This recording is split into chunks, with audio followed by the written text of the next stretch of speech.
கிறிஸ்துவுக்குள் அன்பான தேவனுடைய பிள்ளைகளே, ஆண்டவரும் உலக இரட்சகருமான இயேசு கிறிஸ்து இணையற்ற நாமத்தினாலே உங்கள் யாவரையும் வாழ்த்தி ஆசீர்வதிக்கிறேன். இந்த பிப்ரவரி மாதம் 1ஆம் தேதி மங்கள வார்த்தை நிகழ்ச்சி மூலமாக உங்கள் ஒவ்வொருவரையும் நேரடியாக உங்கள் வீடுகளிலே சந்திப்பது எனக்கு ரொம்ப சந்தோஷம். கர்த்தர் உங்களை ஆசீர்வதிப்பாராக. வருஷம் தொடங்குற மாதிரி இருந்துச்சு, அதுக்குள்ளால ஒரு மாதம் முடிஞ்சிருச்சு. இந்த 2வது மாதத்தில் அடி எடுத்து வைக்கிற தேவனுடைய பிள்ளைகளே, ஆண்டவர் இன்றைக்கு உங்களுக்கு கொண்டு வருகிற மங்கள வார்த்தை சங்கீதம் 121:2. வானத்தையும் பூமியையும் உண்டாக்கின கர்த்தரிடத்திலிருந்து எனக்கு ஒத்தாசை வரும். இன்றைக்கு உனக்கு ஒத்தாசை, உதவி ஆண்டவரிடத்திலிருந்து வரும். அதுக்கு நம்ம என்ன செய்யணும்னு முதல் வசனத்தில் சொல்லப்பட்டிருக்கிறது. ஒத்தாசை தருகிற, உதவி செய்கிற, உதவி செய்ய ஆசைப்படுகிற, உதவி செய்ய விரும்புகிற பரலோகத்தை நீங்கள் நோக்கி பார்க்க வேண்டும். பரலோகத்தின் தேவனை நீங்கள் நோக்கி பார்க்க வேண்டும். இந்த 1ஆம் தேதி ஒரு புதிய ஜெப அபிஷேகம் உங்கள் மேலே இறங்கும்படி நான் உங்களுக்காக ஜெபிக்கிறேன். ஒரு விண்ணப்பத்தின் அபிஷேகம் உங்கள் மேலே இறங்கும்படி நான் ஜெபிக்கிறேன். என் அன்பு தேவனுடைய பிள்ளைகளே, ஒத்தாசை தருகிற பர்வதம் அப்படின்னு சொன்னா உங்களுக்கு உதவி செய்கிற பர்வதம் என்று அர்த்தம். நமக்கு உதவி வேணும்னா நம்ம ஆண்டவரிடத்துல கேட்க கடமைப்பட்டிருக்கிறோம். நமக்கு ஏதாவது உதவி வேணும்னா இன்னைக்கு மனுஷர்களை தேடி போகிறோம், தப்பில்லை. கண்டிப்பாக மனுஷர் கண்களில் தயவு நமக்கு வேணும். ஆனால் அதே நேரத்தில் ஒரு மனுஷனிடத்தில் ஒரு உதவியை எதிர்பார்த்து நீ போவதற்கு முன்பாக அந்த உதவியை அந்த மனுஷன் மூலமாக அப்ரூவ் பண்ணுகிற ஆண்டவரை நீங்கள் நோக்கி பார்க்க வேண்டும்.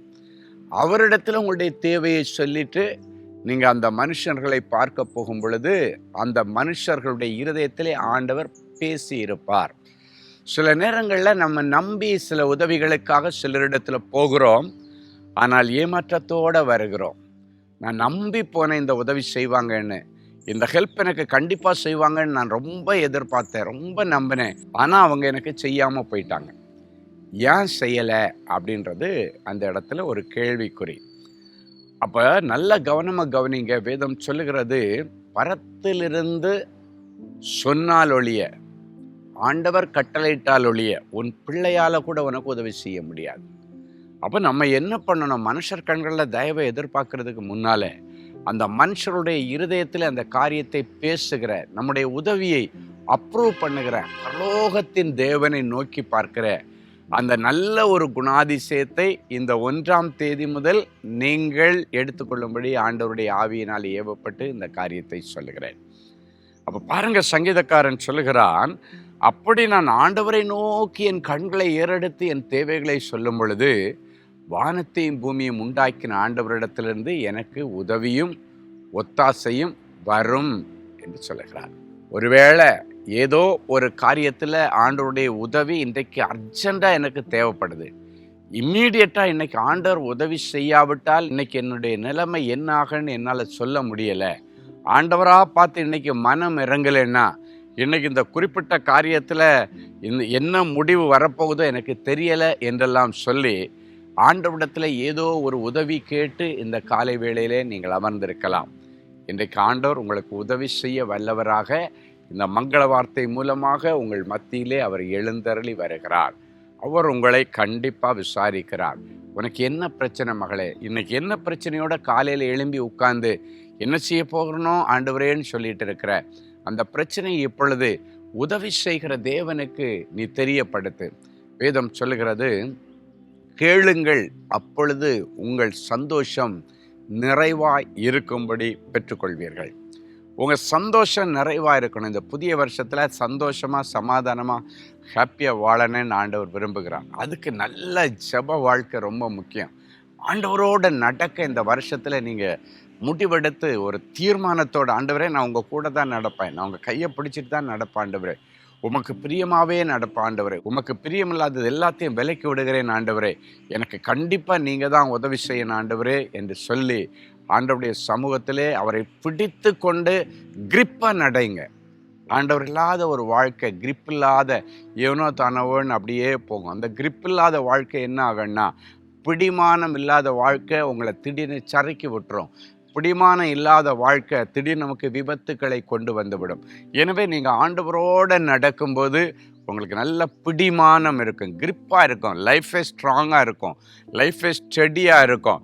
பார்த்திங்கன்னா நல்ல அந்த வழுக்கல் உள்ள இடங்கள்ல எல்லாம் நம்ம நடந்து போகும்போது, அப்படியே சறுக்கலான இடத்துல போகும்போது நம்முடைய பிள்ளைகள் நம்முடைய கரத்தை பிடிச்சிருவாங்க. நம்ம ஒவ்வொரு ஸ்டெப்பையும் எடுத்து வச்சு வச்சு நம்ம காலை ஸ்ட்ராங் ஆக்கிட்டு நம்முடைய பிள்ளைகளை அப்படி பிடிச்சி இறக்குறத நம்ம பார்க்குறோம். ஏன்னா இல்லைன்னா அந்த பிள்ளைகள் அந்த இடத்துல வழுகி விழுந்து விடுவார்கள். அதே போல தான் வாழ்க்கையில் ஆண்டவருடைய கரத்தை பிடிச்சிட்டு கிரிப்பாக நடைங்க. எல்லா எதிர்வல்லமைகளுக்கு நீங்களாக்கி நீங்கள் பாதுகாக்க முடியும்.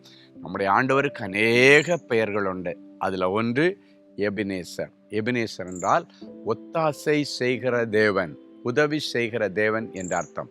இந்த 1ஆம் தேதி அந்த எபினேசர், உதவி செய்கிற தேவன் உங்கள் வாழ்க்கையிலே நேரடியாக எழுந்தருளி வந்து எந்தெந்த ஏரியாலெல்லாம் உங்களுக்கு உதவி தேவைப்படுது, ஒருவேளை உங்களுக்கு ஃபினான்ஷியல் ஹெல்ப் தேவைப்படலாம், இல்லைன்னாச்சுன்னா நல்ல ஆலோசனை என்கிற ஹெல்ப் தேவைப்படலாம், இல்லைன்னா மனுஷர் கண்களில் தயவு என்கிற ஒரு ஹெல்ப் தேவைப்படலாம், நீதிபதி கண்களில் தயவு என்கிற ஒரு ஹெல்ப் தேவைப்படலாம்.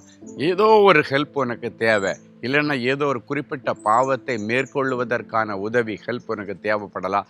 எதுவாக இருந்தாலும் உதவி செய்கிற தேவன், வானத்தையும் பூமியும் உண்டாக்கின கர்த்தரிடத்திலிருந்து ஒத்தாசை வரும் என்று சொல்லுகிறார். உனக்கு உதவி வரும். இன்னைக்கு என்ன கமிட்மெண்ட்ல இருக்கிற அந்த கமிட்மெண்ட்டை கிளியர் பண்ணுறதுக்கு பரலோகம் ஒரு வழியை திறக்கும்.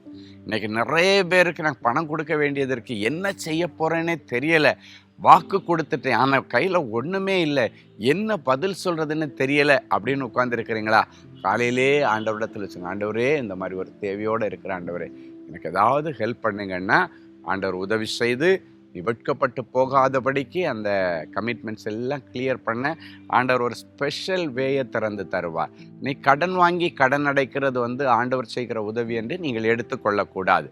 ஆண்டவர் உங்களுக்கு ஒரு உதவி செய்தாருன்னா அது உங்களுக்கு ஒரு நல்ல பிளஸ்ஸிங் மூலமாக தான் செய்வார், ஒரு ஆசீர்வாதம் மூலமாக தான் செய்வார். அதுக்காக வேண்டி நீங்கள் நீ அங்கேயும் இங்கேயும் கடன் வாங்கி பரவாயில்ல எனக்கு ஆண்டவர் தந்தாருன்னு சொல்லி நீங்கள் உங்களை இன்னும் அதிக கேடுக்குள்ளால் தள்ளாதபடிக்கு வருகிற நாட்களில் நீங்கள் ஆண்டவரே எனக்கு நீங்கள் உதவி செய்யுங்க, என் வருமானத்தை பெருக்குங்க, என் சம்பளத்தை அதிகப்படுத்துங்க ஆண்டவரே, நான் கடன் இல்லாமல் பண்ணணும், எனக்கு இவங்க கொஞ்சம் பணம் தர வேண்டியது இருக்குது, அந்த பணத்தை எனக்கு வர வேண்டிய பணத்தை எனக்கு நீங்கள் வாங்கி கொடுத்துருங்க, என்னை ஏமாற்றிட்டு போனவன் அந்த பணத்தை எனக்கு கொடுத்தா போதும், கமிட்மெண்ட்டை கிளியர் பண்ணிவிடுவேன்னு ஆண்டவரிடத்தில் நீங்கள் கேளுங்க. நிறைய பிள்ளைகள் அங்கங்கே பணத்தை கொடுத்து ஏமாந்து நிற்கிறீங்க, அந்த பணம் வருமா வராதான்னு தெரியலை. நீங்கள் ஆண்டவரிடத்தில் ஜெபம் பண்ணுங்க, ஆண்டவரே எனக்கு இது கண்டிப்பாக நீங்கள் வாங்கி தரணும். சிலர் சொல்லுகிறத கவனிச்சிருக்கிறேன், எனக்கு வர வேண்டிய பணம் மட்டும் எனக்கு வந்துருச்சுன்னா இன்னைக்கு எந்த கஷ்டமே எனக்கு இருக்காது. இந்த வார்த்தையை ஆண்டவர் கவனிக்கிறார். அது எல்லாத்தையும் இன்றைக்கு மீட்டு கொடுத்து உங்களுக்கு தேவையான உதவி, உங்கள் குடும்பத்தை சேர்த்து வைப்பதற்கான உதவி, காணாமல் போன உன் பிள்ளையை வீட்டிற்கு கொண்டு வரும்படிக்கு செய்கிற உதவி என்று எல்லா ரூபத்திலும் உனக்கு உதவி செய்வார். பிள்ளைக்கு கல்யாணம் வச்சிருக்கிறேன், செலவுக்கு பணம் பத்தலை அப்படின்னு யோசிச்சுட்டு இருக்கிறீங்களா? ஆண்டவராக பார்த்து உதவி செய்தால் தான் என் பிள்ளையுடைய திருமணம் சிறப்பாக நடக்கன்னு யோசிச்சுட்டு இருக்கீங்களா? இன்னைக்கு அந்த காரியத்திலையும் கர்த்தர் உங்களுக்கு உதவி செய்வார். ஜெபிக்கலாமா? அன்பான ஆண்டவரே உமக்கு நன்றி. எங்களுக்கு ஒத்தாசை தருகிற பர்வதங்களுக்கு நேராக இப்பொழுது நாங்கள் எல்லாரும் இணைந்து எங்கள் கண்களை ஏறெடுத்து பார்க்கிறோம்.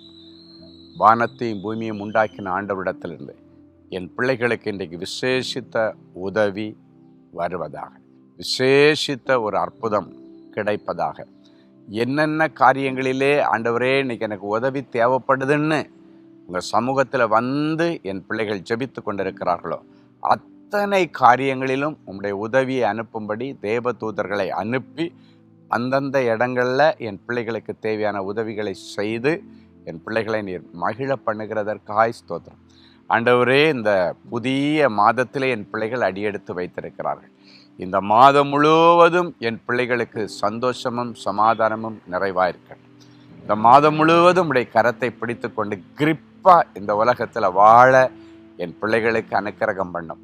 பாவத்திற்கு விலகி ஓடுகிற ஒரு கிருபை என் பிள்ளைகளுக்கு தாரும். ஆண்டவரை சார்ந்து நிற்கிற ஒரு கிருபையை தாரும். ஆண்டவரையும் வசனங்களையும் சார்ந்து வாழுகிற ஒரு கிருபையை கொடுத்து இந்த மாத கடைசியில் என் பிள்ளைங்க சொல்லணும், ஆண்டவரே இந்த மாதமெல்லாம் எனக்கு அடுக்கடுக்கான உதவிகளை ஒவ்வொரு நாளும் தேவைப்படும் பொழுது நீர் செய்ததற்காய் உமக்கு நன்றி என்று சொல்லத்தக்கதாக எக்கச்சக்கமான அற்புதங்களும் உதவிகளும் கர்த்தரிடத்திலிருந்து வரட்டும். இயேசுவின் மூலம் பிதாவே. ஆமேன். ஆமேன்.